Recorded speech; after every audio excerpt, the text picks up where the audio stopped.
Welcome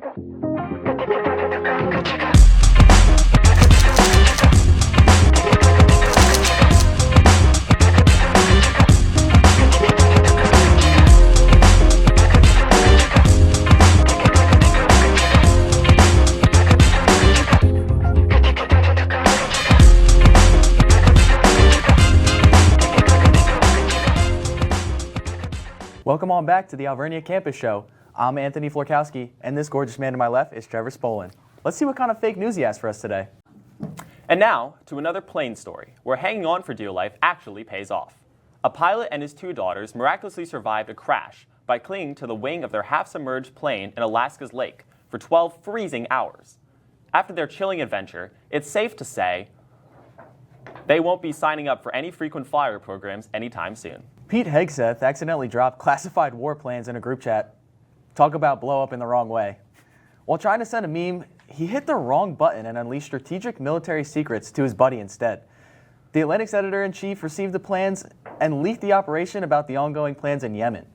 Nice to know that even government officials have to watch what they say in group chats. On Sunday, in Horry County, South Carolina, police rounded up a loose kangaroo who was hopping his little way through the streets.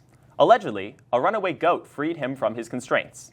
The motive for this getaway goat is still unknown, but word on the street is that the kangaroo's pouch carried some very damning evidence against him that he was hoping to, quote, eliminate. Either way, it's good to see friends having each other's backs.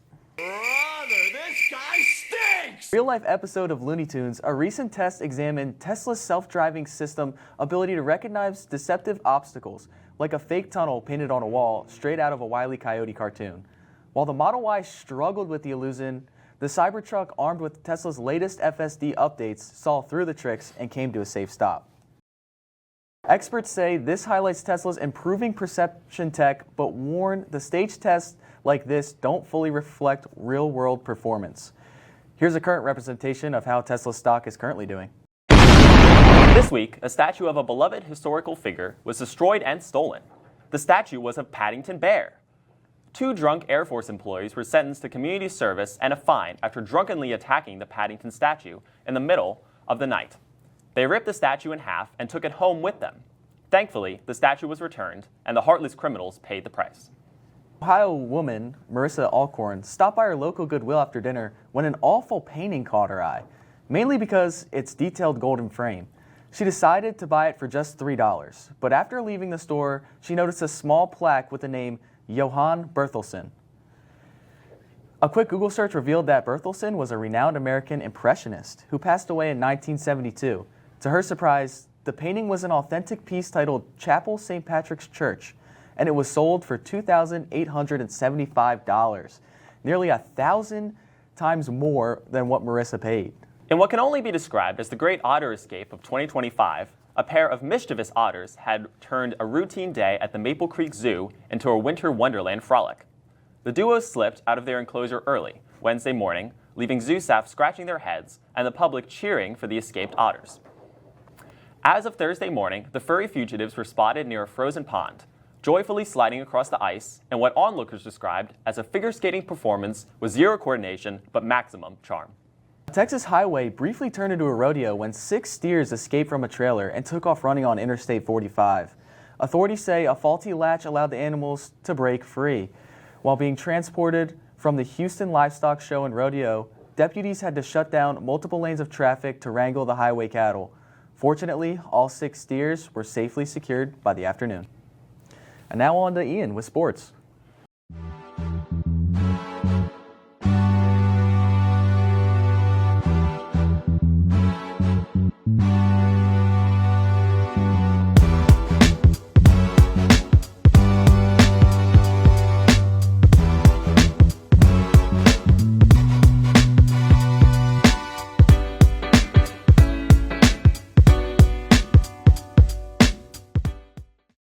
Welcome back to the Golden Wolf Rundown. I'm Ian Dumas, your host. Let's get started off with March 28th here. We got men's track and field and women's track and field at the Danny Curran Invitational. That starts at 3 p.m. Real fun. Baseball versus Widener University is going on that day. That's a single game, no double headers this time. That's going to be a 3:30 start for those of you that want to catch it. We're going to move on to March 29th. They're going to, women's and men's track and field, going to follow the same route. They're still at the Danny Curran Invitational. Best of luck to you guys while you're there.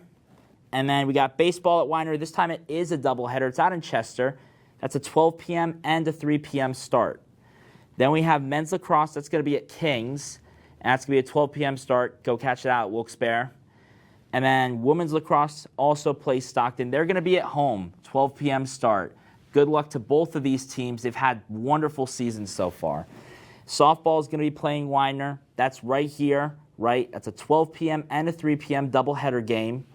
And then lastly, we finally move on to the 31st here before we reach the end of the month.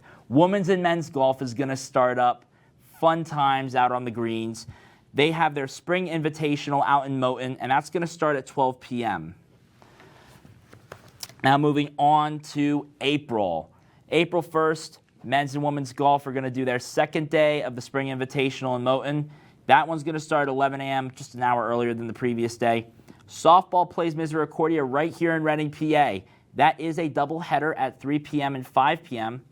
Baseball will play Arcadia University at 3:30. And in other news, right, equestrian, right, Alvernia head coach, and I'm going to try to pronounce this, Aaron Ziegler was named the Regional Behind the Scenes Award winner. Secondly, equestrian also named Alvernia's All That Jazz Horse of the Year for the second straight year.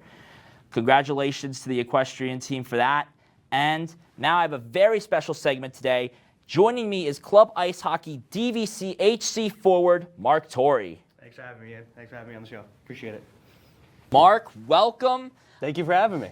How about that trophy? I saw the pictures. Actually, I was in the picture. Yes, you were. It was great. We brought it down to Jacksonville, and it was just great just to have it there and experience being a winner. It's pretty awesome. So let's talk about your freshman season here. Let's. So what's it like? You know, you transitioned to college hockey, right? Obviously, we know the high school stuff is way different. What were the biggest challenges, right? And how did the team as a whole help you kind of transition in and adapt to play the game that you played this year? Yeah, absolutely. I mean, one of the biggest transitions was just getting back into shape, because after the summer you come in, you're feeling a little heavy, your legs feel a little bit heavy, and you just want to get up and running really quick. And I think making relationships with these guys is not only important, but having this like young core of forwards. I think we had maybe like 5 or 6 freshmen come in. It's been great. I mean, I room with 3 other hockey guys, and so it's been awesome to experience that. And we all kind of run off the same schedule. So not only has it been like almost like an extra class, because you do learn so much. You learn so much about what it's like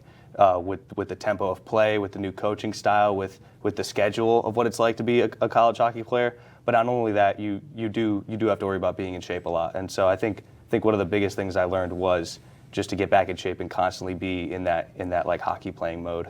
They only give you a month before they have to take you out, right? Yep. So I guess I can move us on to the second question, because you gave me plenty there. Describe the team this year, right? The dynamics. You came in, you're new, right? Mm-hmm. You meet all the guys. You had a month to do it, and then you spend the whole season with them. So describe the team this year, the dynamics of the squad, yourself, other players, coaches, how that all meshes together and helps the team come out to succeed, because you guys had a spectacular season. Yeah, I mean, it starts off with the leadership role, right? Like Book has been obviously, such a horse for the team with his scoring and everything and his leadership, and then you have, older guys like TJ and Reese and like AP, and like those guys really definitely, and Floric especially, he's a great guy for that too. Clay, all the seniors, they really push the team forward, and I think, like I said, with that younger dynamic with such a big freshman class, it clashes in a way where you get that new experience of play, and then you get the older experience where it's like, okay, like I'm older, let me teach you a few things about this and that, and I think it just clashed just to become a great season, and obviously we ended up winning the championship, and I think all in all, the age gap between the older seniors and the freshmen was really a big thing, and I learned a lot from those older guys. I can tell you that right off the bat. It's been great. Yeah. Yeah.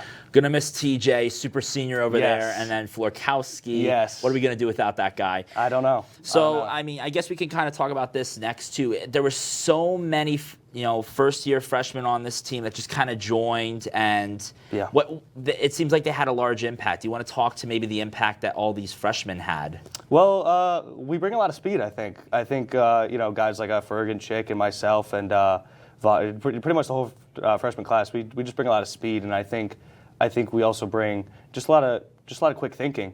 I think when you clash different playing styles, like maybe the bigger guys like myself or Reese or Flork or TJ, like us bigger guys, we like to play a little bit more physical, and then there are people like Chick and Ferg who are small that like to play faster, and I think we could each learn something from those styles. Maybe incorporate more physicality or more feet or more speed, and I think with us younger guys, it's been great. And coming in, you learn so much. And like I said, I definitely wouldn't be able to do it without the seniors. They've definitely helped a lot. But I enjoyed being a freshman. It was great. It was a great season. I had a great experience. And like I said, I just think our freshman class brings a lot of knowledge and a lot of speed. And I'm super excited for next year. The amount of breaks that Fergie had. Oh, yeah, lots. To finish it off, right? You said it yourself. Your first year's over. What a year. As you kind of sit back and reflect on it, the team, the personal achievements and all that, like, what do you think are the most important ones from the year? Your personal achievements, the achievements of the team, and then, what do you foresee in this team's future? Well, I like talking more about the team than myself, obviously, because it's never going to be a one-man sport. And I think coming in here and looking forward to next year, I look forward to the coaching, and I look forward to the leadership roles.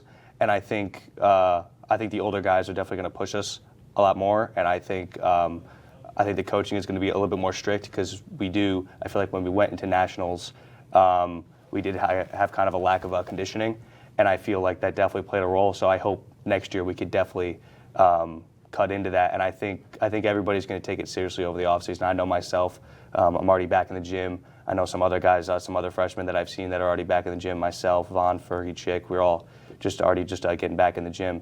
And I think, like I said, I don't even like to talk about myself. I think it's a team game, and I think everybody definitely came off of some injuries in nationals. There was a lot of defensive injuries, and I know for a fact that we're going to come back next season bigger, stronger, faster, more in shape, 100%. And I know that the coaches are going to take it seriously. Yeah. And I think winning this championship was not only great for our program, but great for the league.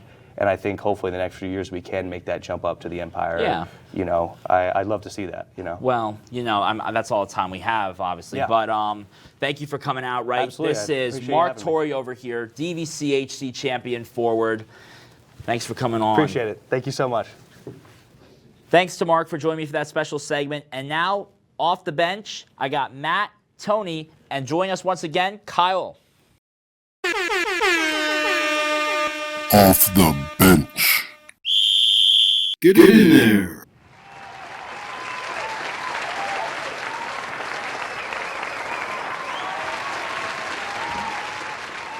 Well, welcome back, guys. How we all doing? Hey, thanks for having us back today, Ian. It's an honor. Appreciate it. It's always a pleasure. Well, Matt, I believe you have something to say to the audience. Yes, I do have something to say. I made a mistake. It was quite terrible, and I made a bad mistake. I'm sorry for the people I hurt, the people I offended, for everything I've done. It was just inhumane of me, and I simply apologize for the mistake I made. I thought Louisville was easily going to go to the Final Four. I thought Robert Morris was going to win. And in fact, my March Madness bracket is up on the lower echelon of the world. I think I only have about 15% right. So anybody who took my advice and lost their money, I apologize. I made a mistake. I've been working on myself lately, and I plan to come back better and stronger. So I hope you all can forgive me. So from that, let's hear what Tony and Kyle have to say about March Madness. Well, I mean, I didn't have the greatest bracket neither. I mean, I had 3 of the Big East teams making it, and the Big East completely fell apart. And I just want to talk to Rick Pitino here. Rick Pitino, you are on Fraud Watch, and I see through your defensive gimmick. That offense is absolutely abysmal, and never bet on St. John's ever again. That's all I have to say. I want to second what Tony's saying for St. John's. RJ Lewis, if you are watching this, whatever your major is, just follow that, buddy. Basketball's not for you. St. John's, obviously, we all had winning, me, Tony, Matt, we all had St. John's winning the thing. And I apologize for that. I'm not sorry for the rest of my bracket, though. I still have 3 of my Final 4 still in. So Duke, Purdue, Michigan, believe in you guys. See what they got in store. We still have more games coming up as well. We have the BYU-Alabama game. That could go one way with BYU. They're making a heck of a run, So. I mean, I only have 2 teams left in the Sweet 16 in my bracket, so it's certainly something. Ian, what do you have to say? My bracket's still 89% correct. I admit I dropped the ball on the Iowa, but I think I've only had 3 wrong picks so far, which is a shocker considering I know zilch about college basketball. Seems to be the way it's going. Well, yeah. Congrats, Ian. Congrats, Ian. Yeah. Thank you. So happy for you. So from that, we'll lead into baseball opening days today. Let's hear a player you think's going to do good. I'm telling you, Trey Turner resurgence. I mean, people are saying, oh, he's not worth the money. Trey Turner, there's still a player there, and I think that he might have a home run, might have multiple hits today. I don't know. Steal some bases. I think the Phillies National game definitely one to watch. I think Zach Wheeler, look, early Cy Young campaign could throw a no-hitter here. Nationals are not all that. Phillies got Zach Wheeler, got a good lineup with Trey getting a few hits. Maybe I think Bryce could get on base a few times. It's going to be a very interesting opening day game for Phillies Nationals. Plus, there's a lot more to talk about. Yeah, maybe Trey Turner needs some more fans to start clapping for him because that guy's doing zilch this year again. So for me, lock it in right now. Ben Rice changed his number to 22 on the Yankees. He's replacing Juan Soto. Home run from Ben Rice today. Cody Bellinger, home run. Yankees going to the World Series already. Ian, what do you have to say about baseball? I like Juan Soto as always. I feel like that's a safe pick. As for you Phillies fans, I'm a Nationals guy. I'm going to hate to say this, and I always do. I think it's going to be a good day for Philly. Just so long as Dylan Cruz does well and C.J. Abrams finds his game again, I think I'll be happy. I would love to see a good game out of Mackenzie Gore. But Juan Soto, going to have another great year. I disagree. Juan Soto's a bomb. So that's going to do it for this week's episode. Tune in next week for more baseball talk as the season really gets going. We hope you all have a good one. Would like to once again thank Matt and Tony and our returning guest Kyle for joining me on Off the Bench. And now, a moment with.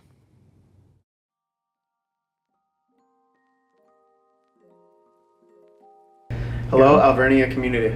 I'm Tony Mangialuzzi, and today, for a moment with, we're going to head into the esports lounge and talk to one of the Overwatch players, Anthony Parsons. So let's head in there. So I'm Anthony Parsons. I'm a junior, and my major is digital media marketing. Okay, so what do you think were some of the key factors that contributed to your team's success or challenges during this season? So I think for our success, we've been together as like a squad of 5 for 2 years now, and I think because of that, we've had that synergy and the teamwork to kind of know how we play, how we communicate. We have roles assigned to each other so that we can be as efficient as possible when we're in game. In terms of challenges, I think that comes off of again being together for 2 years. We've come so close, which means that we are harder on each other, and I think sometimes that can probably cause get into our heads a little bit. But we know we love each other. So we love each other very much. We were a squad of 5 for a reason. Okay, so how do you balance your time between academics and competing on the esports team? Are there any specific strategies that you use to manage both? So, something that a professional player actually told me a couple of years ago was that the schedule that I need to make out for myself is go to class, go back to my dorm, do my homework, and then that's when I go and practice and play, so that I can actually have a clear head going into it, because esports is all about mental. So I need to have a clear head in order for me to actually do well and play my best. What advice would you give to students who are considering joining the esports team at Alvernia? What does it take to be successful in competitive gaming? For people wanting to come in and play on collegiate esports, you can't just come in and just expecting just to play games and just not talk to anyone or anything. Communication is very important. Having a good mental is very important, and knowing how to get synergize with your team, all those things are so important for you to actually succeed and do well, and even have fun in collegiate esports. So our goals as a team for Overwatch is we definitely want to get our first trophy since the esports program started. We haven't gotten one. We have 2 tournaments coming up at the end of the semester, and I think probably one more. So we're definitely looking to get our first trophy there. And because we have one player who is graduating this semester, so we definitely want to get something to kind of like be proud of.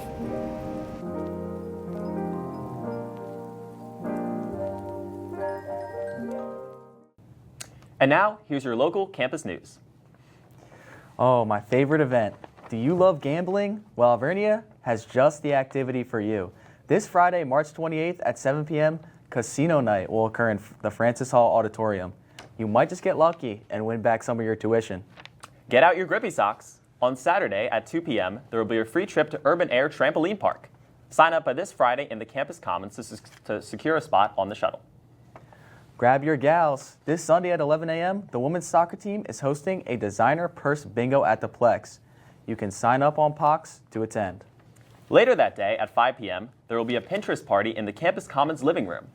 If you don't get lucky and win a designer purse, you can design your own DIY one there. And that wraps up this episode of the Alvernia's Campus Show. Thank you so much for watching. Be sure to like and subscribe and comment what your favorite part of this episode was.